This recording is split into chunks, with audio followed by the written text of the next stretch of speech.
ಸ್ವಾತಂತ್ರ್ಯದ ನಂತರ ಎಲ್ಲ ರಾಜ ಮಹಾರಾಜರು ಸಂಸ್ಥಾನಿಕರು ಅಳಿದರೂ ಉಳಿದ ಸಂಸ್ಥಾನವೆಂದರೆ ಅದು ಸಿರಸಂಗಿ ಲಿಂಗರಾಜರ ಸಂಸ್ಥಾನ. ಸಿರಸಂಗಿ ಲಿಂಗರಾಜ ದೇಸಾಯಿಗಳು ಸಿರಸಂಗಿ ನವಲಗುಂದ ಸಂಸ್ಥಾನದ ಕೊನೆಯ ಅರಸರು. ಇವರ ಸಮಾಜಮುಖಿ ಚಿಂತನೆ ಕರ್ನಾಟಕದಲ್ಲಿ ಲಿಂಗಾಯತ ಸಮುದಾಯ ಒಗ್ಗೂಡಲು ಕಾರಣವಾಗಿದೆ. ಲಿಂಗರಾಜ ದೇಸಾಯಿಯವರು ತಮ್ಮ ಪರಮಾಪ್ತ ಗೆಳೆಯ ರಾವ್ ಬಹದ್ದೂರ್ ಅರಟಾಳ ರುದ್ರಗೌಡರೊಂದಿಗೆ ಸಮಾಲೋಚಿಸಿ ಹಾನಗಲ್ಲದ ಪರಮಪೂಜ್ಯ ಕುಮಾರ ಮಹಾಸ್ವಾಮಿಗಳ ನೇತೃತ್ವದಲ್ಲಿ ಆರಂಭಿಸಿದ ಅಖಿಲ ಭಾರತ ವೀರಶೈವ ಮಹಾಸಭೆ ವಿವಿಧ ಪ್ರಾಂತಗಳಲ್ಲಿ ಹರಿದು ಹಂಚಿ ಹೋಗಿದ್ದ ಸಮುದಾಯವನ್ನು ಒಗ್ಗೂಡಿಸಲು ವೇದಿಕೆಯಾಯಿತು. ಸಿರಸಂಗಿ ಲಿಂಗರಾಜರು 1904ರಲ್ಲಿ ಧಾರವಾಡದಲ್ಲಿ ಜರುಗಿದ ಪ್ರಥಮ ಅಖಿಲ ಭಾರತೀಯ ವೀರಶೈವ ಮಹಾಸಭೆ ಹಾಗೂ 1905ರಲ್ಲಿ ಬೆಂಗಳೂರಿನಲ್ಲಿ ಜರುಗಿದ ದ್ವಿತೀಯ ಅಧಿವೇಶನದ ಅಧ್ಯಕ್ಷರಾಗಿದ್ದರು. ಈ ಸಭೆಗಳಲ್ಲಿ ಅವರು ಕರ್ನಾಟಕದಲ್ಲಿ ಪ್ರತಿ ಜಿಲ್ಲೆಗೊಂದರಂತೆ ಶಿಕ್ಷಣ ಸಂಸ್ಥೆಗಳನ್ನು ಸ್ಥಾಪಿಸಲು ಒತ್ತು ನೀಡಿದರು. ಧಾರವಾಡದಲ್ಲಿ ಲಿಂಗಾಯತ ಅಭಿವೃದ್ಧಿ ಸಂಸ್ಥೆಗೆ ತಮ್ಮ ಆಸ್ತಿಯನ್ನು ನೀಡಿದರು. ಬೆಂಗಳೂರಿನಲ್ಲಿ ಕರ್ನಾಟಕ ವೀರಶೈವ ವಿದ್ಯಾಭಿವೃದ್ಧಿ ಸಂಸ್ಥೆ ಸ್ಥಾಪನೆಗೆ ಆರ್ಥಿಕ ನೆರವು ಒದಗಿಸಿದರು.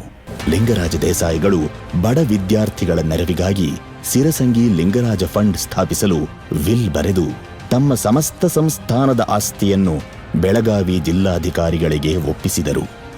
ಈ ಫಂಡ್ನ ನೆರವು ಪಡೆದು ಶೈಕ್ಷಣಿಕ ಪ್ರಗತಿಯನ್ನು ಸಾಧಿಸಿ ರಾಜ್ಯ ಹಾಗೂ ರಾಷ್ಟ್ರದಲ್ಲಿ ಅದ್ಭುತ ಸಾಧನೆ ಮೆರೆದ ಸಾವಿರಾರು ಮಹನೀಯರು ನಮ್ಮ ಮುಂದೆ ಇದ್ದಾರೆ. ಸಿರಸಂಗಿ ಲಿಂಗರಾಜರ ವಂಶದ ಕುಡಿಯಾಗಿರುವ ಎಂಬಿ ಪಾಟೀಲರು ಸದ್ಯ ಈ ಲಿಂಗರಾಜ ಟ್ರಸ್ಟ್ನ ಟ್ರಸ್ಟಿಯಾಗಿ ಇಂದಿಗೂ ಸಹ ಮಕ್ಕಳಿಗೆ ಶೈಕ್ಷಣಿಕ ನೆರವನ್ನು ಒದಗಿಸುತ್ತಾ ನಿರಂತರವಾಗಿ ಸಮಾಜಮುಖಿ ಕಾರ್ಯಗಳನ್ನು ಮುಂದುವರಿಸಿದ್ದಾರೆ. ಸಿರಸಂಗಿ ಲಿಂಗರಾಜರ ಒಂದು ಘಟನೆಯನ್ನು ಕೇಳಿದ್ರೆ, ಅವರು ತಮ್ಮ ಆಸ್ತಿಯನ್ನು ಮತ್ತೊಬ್ಬ ವ್ಯಕ್ತಿಗೆ ತಮ್ಮ ತೋಟದಲ್ಲಿದ್ದಂಥ ಸಂದರ್ಭದಲ್ಲಿ ಯಾರೋ ಮಾವಿನ ಹಣ್ಣನ್ನು ಬಯಸಿ ಕಲ್ಲನ್ನಿಟ್ಟಾಗ ತಲೆ ಮೇಲೆ ಬೀಳುತ್ತೆ. ಅವ್ರ ಮನೆಗೆ ಕರೆಸ್ತಾರೆ. ಅವನು ಭಯ ಆಗುತ್ತೆ. ಹುಡುಗ ಭಾಳ ಭಯಭೀತನಾಗಿರ್ತಾನೆ. ಆವಾಗ ಅವನು ಕರೆಸಿ ಕೇಳ್ತಾರೆ, ಯಾಕಪ್ಪ ಕಲ್ಲೊಡ್ದೆ ಅಂತ. ಹಣ್ಣು ಬೇಕಾಯಿತು, ಕ್ಷಮಿಸಬೇಕು ಅಂತ.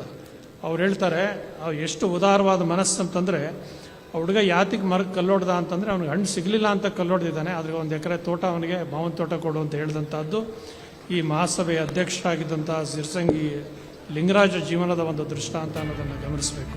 ಇಂತಹ ಭವ್ಯ ಚರಿತ್ರೆ ಇರುವ ಸಿರಸಂಗಿ ಲಿಂಗರಾಜರ ಬಗ್ಗೆ ಪ್ರಸಕ್ತ ಹಾಗೂ ಮುಂದಿನ ಪೀಳಿಗೆಗೆ ತಿಳಿಸಿಕೊಡುವ ಅವಶ್ಯಕತೆ ಇದ್ದು, ಸರ್ಕಾರವು ಇವರ ಕುರಿತು ಶಾಲಾ ಶಿಕ್ಷಣದಲ್ಲಿ ಒಂದು ಅಧ್ಯಾಯ ಸೇರಿಸಿದರೆ ರಾಜ್ಯದಲ್ಲಿ ಶಿಕ್ಷಣ ಕ್ರಾಂತಿ ಮಾಡಿದ ಇವರಿಗೆ ಗೌರವ ಸಲ್ಲಿಸಿದಂತಾಗುತ್ತದೆ.